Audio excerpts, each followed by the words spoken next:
Welcome to episode 77 of Norse Myths, Legends, and Folktales. My name is MyLinda Butterworth, and today we learn how the fame of Dietrich's prowess in battle finally brought him a challenger of equal measure in part 2 of Dietrich of Bern. Deep was the underground cavern in which Dietrich was kept captive. The prince heard the voice of Hildebrand calling to him, and entreated him to make haste. "Many vipers still remain alive," he said, "although not a few have I slain and devoured." Hildebrand cast off his clothing, and each garment did he tear in shreds.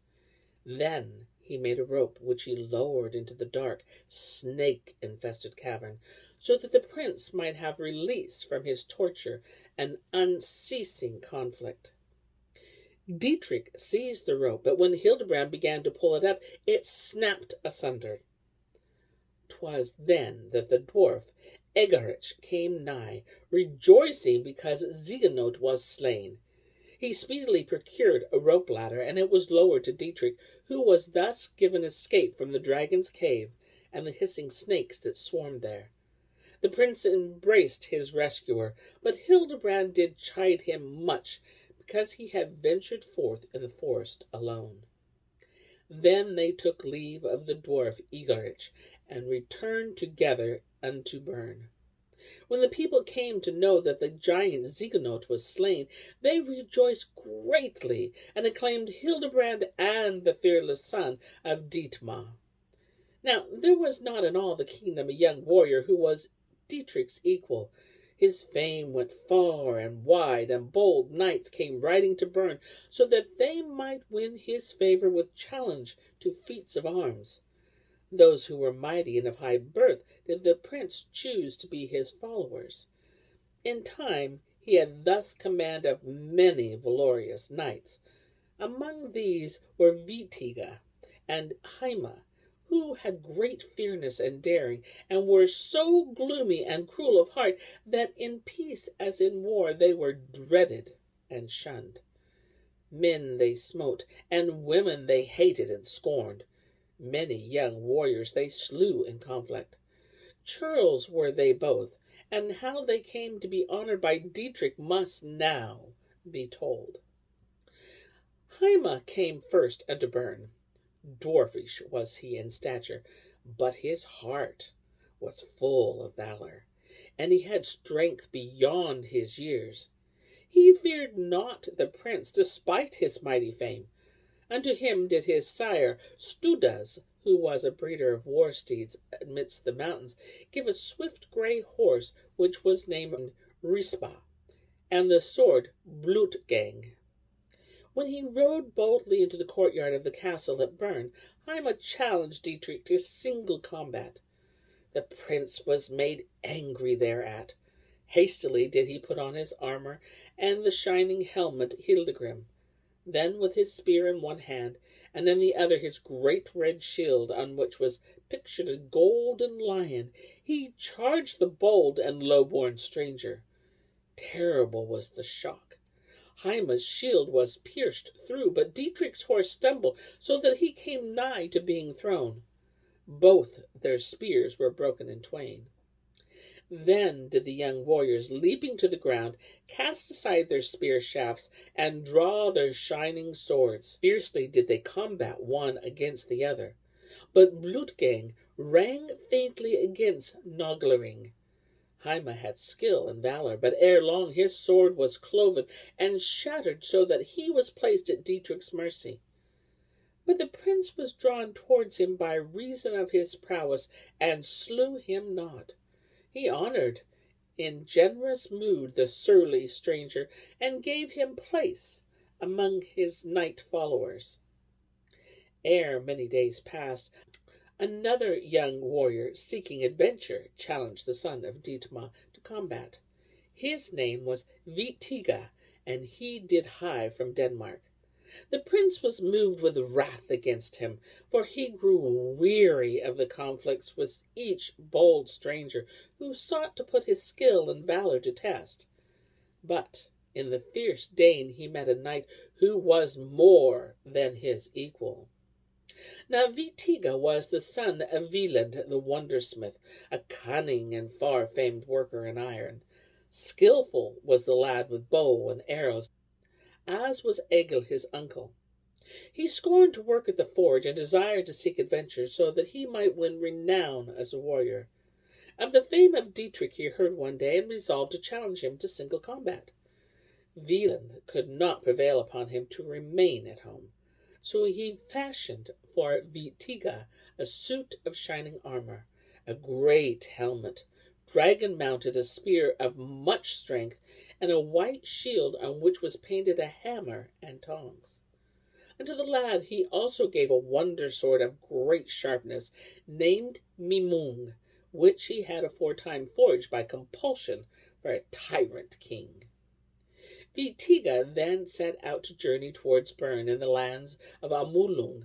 On his way he met Hildebrand and Heime, who were also riding to Dietmar's court with a stranger knight. Vitiga waited them not, for they sought to rest awhile. Soon he drew nigh to a strong castle in which 12 robbers had their dwelling.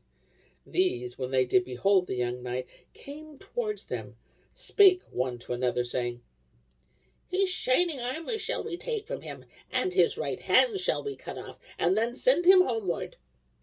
So they sallied forth against Weiland's strong son. 2 rode in front and bade the lad surrender, but Vitiga drew the sword Mimung and slew them right speedily. The others charged against him and waged fierce and unequal conflict. 'Twas then that Hildebrand and Heime and the strange knight came nigh. Hildebrand urged his companions to hasten to Vitiga's aid, but Heime said, "Help him not, his pride is great, let his valor be put to proof." But the old warrior would suffer not that the robbers should slay the youthful hero. So he rode forward, and the others followed him. Against the fierce band did they all battle together, save Heime, who looked on, and ere long 7 lay dead on the ground, and the others were making swift escape. Vitiga gave thanks unto Hildebrand, and together they took vows of friendly fellowship to be ever brotherly and true in aftertime. "Whither goest thou, valorous youth?" asked the elder warrior. "I ride towards Bern," the son of Weiland made answer, "for it is my desire to meet with Dietrich in single combat." Hildebrand cared not to hear speech so bold from that valiant young hero. Indeed, he feared for Dietrich's safety. So when night fell and the Dane lay fast asleep, he drew from the lad's scabbard the sword Mimung and placed it in his own. At morningtide, Vitiga called unto Dietrich to display his valor. As the tale had been told, Dietmar's son waxed wroth, because that the Dane was of lowly birth, being indeed but the son of a smith.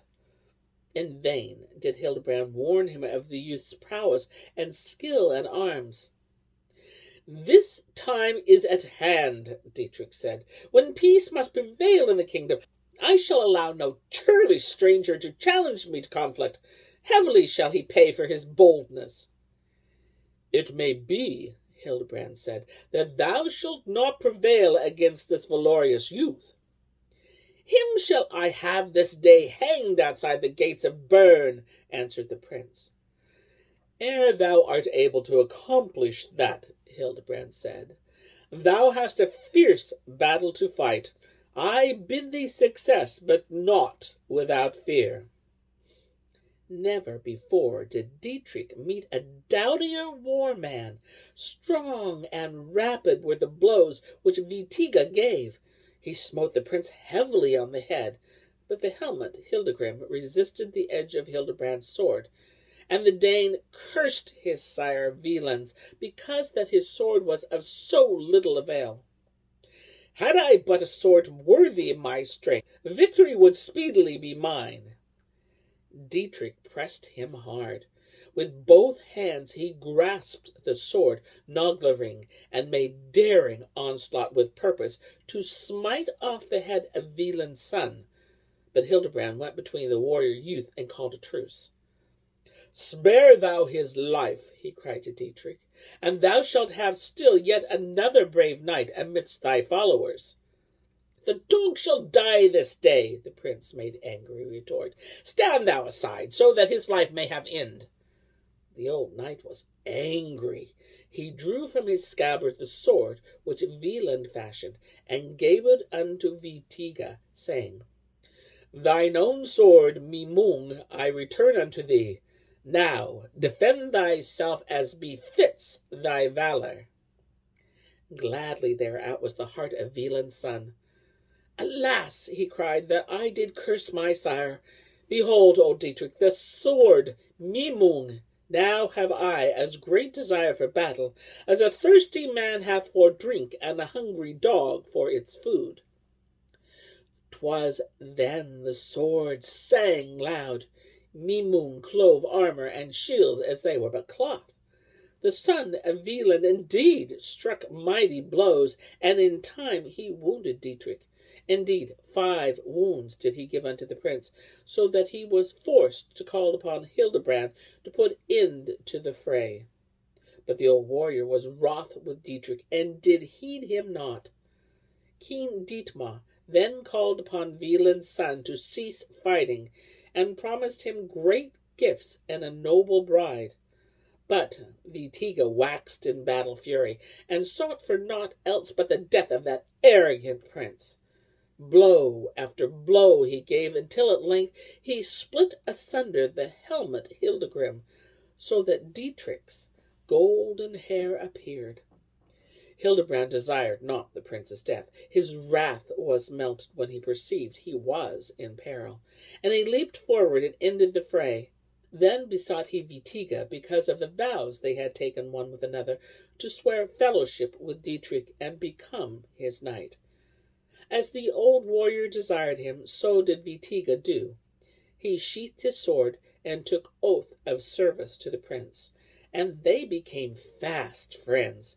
Together they went into the castle and drank wine. But ill pleased was Dietrich, because that he was not the victor as aforetime, and he made resolve to go forth and seek further daring adventure, so that his fame might not be sullied in land of Amulans. And here is where I end my tale for today. But I'll be back with more tales, many more tales. Until then, my friends, enjoy the journey.